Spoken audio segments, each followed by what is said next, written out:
დღეს აჭარაში ჯანდაცვის სამინისტროს მოწოდებით ხელვაჩაურის მუნიციპალიტეტში სისხლის უანგარო დონაციის აქცია მიმდინარეობს. აქციაში ადგილობრივი მოსახლეობა საზოგადოებრივი სოლიდარობის ნიშნით ღებულობს მონაწილეობას. აქციაში ღებულობს მონაწილეობას ხელვაჩაურის მუნიციპალიტეტის თანამშრომლები, ხელვაჩაურის საკრებულოს და მერის წარმომადგენლები. აქტივობა ძალიან მაღალი არის, ვფიქრობთ, წლის ბოლოს საკმაოდ მარაგ შევავსებთ.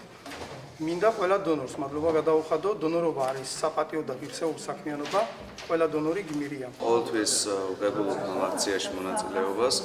ვიცი რაოდენ საჭირო არის ეს და რაოდენ კარგი არის, როცა შემიძლია ჩემი ერთი სისხლის გაცემით მეორე ადამიანის სიცოცხლე გადავარჩინო. გაეცი სისხლი გადაარჩინე სიცოცხლე სახელწოდებით აქციაში, რომელიც გულისხმობს სისხლის უანგარო დონაციას, ქართული ოცნება დემოკრატიული საქართველოს ხელვაჩაურის საავტორო ორგანიზაციისა და ხელვაჩაურის მუნიციპალიტეტის წევრები არიან ჩართული. აქციაში დაახლოებით 50-დან 70 აქტივისტამდე მონაწილეობს.